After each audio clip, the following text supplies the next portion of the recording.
My life has always been difficult. I've certainly had a difficult life. I preach to the people who follow me that as a man, trauma and difficulty is extremely important because it's the building blocks for mental fortitude and physical fortitude.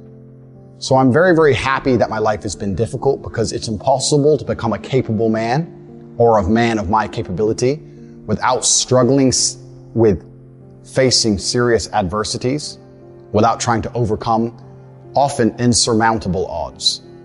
I grew up in south side of Chicago. I'm obviously a person of color.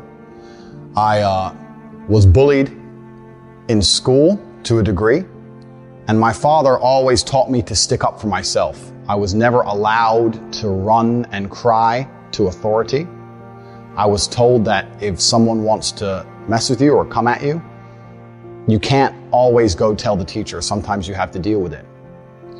I was actually picked on by these two kids when I was riding the school bus home. I think I was around 5 and they were around 7. They were a bit older than me, and they used to pick on me on the school bus. They'd sit behind me, throw things at me, hit me, etc. And I came home and I told my dad about it. I said, "Dad, these two kids are picking on me every single time I get the school bus. I don't know what to do." And my dad said, "I'm not going to call the teacher because the teacher ain't on the bus. And I'm not going to call the school bus driver because they're busy driving. Son, if you want to deal with this, you're going to have to deal with it yourself." And I said, "But Dad, they're bigger than me. What do you want me to do? There's 2 of them and they're bigger than me." And at the time, I'd just come home from school and I was holding a lunchbox. My dad pointed and said, "You have a lunchbox, son? Teach them." So weeks had passed. It was a few weeks. They kept picking on me, and I felt myself sitting there getting more insecure, and the rage was boiling inside of me. And one day, one of them slapped me in the side of the face from behind. I was sitting on the chair. He slapped me in the face from behind. And instantly, I don't know what it was, but this was the day I had enough. And I turned with my lunchbox and swung it over the back of the school bus chair and caught him and busted his eye clean open. The plastic Batman lunchbox hit him in the eye and blood started squirting everywhere. All the children started screaming. And as I did this, the bus had just come up to a stop. It was a few stops before my stop, but it had stopped. And as the bus stopped and the screaming happened, I just got up and I ran off the bus and ran home. I've never run so fast or so far in my life. I was full of adrenaline. I just ran. When I got home, I had blood on my clothes and my dad looked at me. He said, "What happened?" And I said, "That kid," I won't say his name. I said his name at the time. I said, "That kid, he hit me in the face." And I had enough of getting hit in the face. And I was still holding the lunchbox, but it was all smashed up where I'd hit him with it. And my dad kind of smiled a little bit and said, "Don't worry, son. Get in the car." We got in the car and we went to Walmart. We walked up and down the aisle, and he looked and picked up another lunchbox, an exact replica of the same blue Batman lunchbox, gave it to me and said, "I'll buy you as many of these as you need." And that was the last we spoke of it. Funnily enough, I never saw that kid again. I don't know if he changed schools. I don't know what his parents did, but I never saw that child again. So even from a very, very young age, I was taught that going to authority and crying and hoping someone else is going to fix your problems is not the way a man should conduct himself. When I left Chicago, I moved to Luton, England, which was multiple times voted the worst town in England.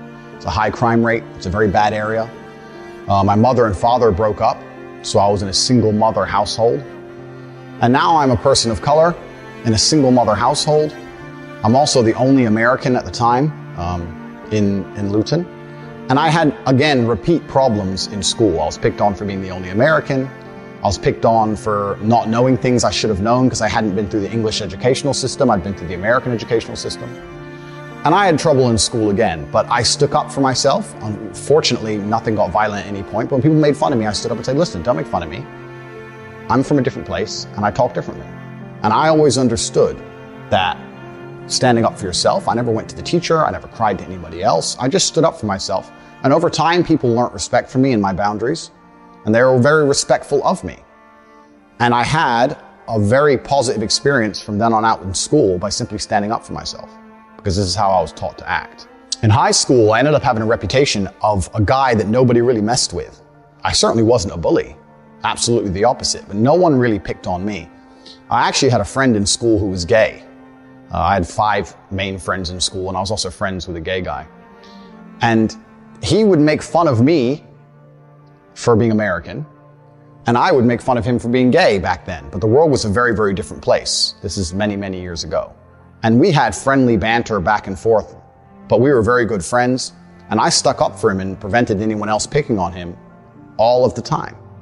And the banter between us, the locker room talk, which would be considered absolutely unacceptable today, at the time was very, very normal. And we had a great time. We were good friends. And I heard from him, actually, after this ban. And he said, you should mention the fact that the things they say about you completely aren't true. And this leads me on to the reason I believe these narratives have managed to gain such a foothold in popular consciousness. Due to the fact I've managed to develop an iron mind, because I'm probably the only individual on earth who can be vilified to this level without taking personal insult and without being emotionally affected, what I've done is I've allowed certain narratives to gain traction which I shouldn't have allowed to gain traction because they didn't personally bother me, because I know they are false. I live with a very, very pure heart. I'm a religious man. I go to church, and anyone who follows me in detail knows I donate huge sums of money to the church. And as long as I knew the truth of my heart and God knew the truth of my heart, I wasn't interested in lies being purported. I now understand that that's wrong, because even though I've done nothing wrong, even though it doesn't emotionally affect me, even though God and myself know my innocence, the public consciousness has been polluted to a point where narratives are being purported which are absolutely and utterly false. And it's having a genuine negative impact on the people who I care about and the people who care about me. And despite the fact it doesn't emotionally affect me, as a man, I have a duty to protect all of those I love. And for this reason, these narratives have started to become very, very harmful. I was under understanding that on the internet, people don't like you. It doesn't matter who you are. It doesn't matter what you say. There's going to be some people who don't like you, and the people who don't like you are not interested in the truth. What they are interested in is finding some lie that they can latch onto and accelerating that lie on as much as possible via their platforms to try and paint a negative picture of you because they don't like you. A lot of these attacks against me are disguised under the virtue of caring about women. But none of these people who are attacking me care about women. None of them donate to women's charities. None of them donate to charity like I do. None of them help anybody like I do. I'm about to show, later on in this video, proof of the massive work I do for helping people. They don't help anybody. All they do is just attack me and use fake virtue, the fact they pretend to care, as a reason to attack somebody who they personally don't like. And it's very, very different to actually care about an issue or weaponize an issue and pretend to care to try and damage someone else's life.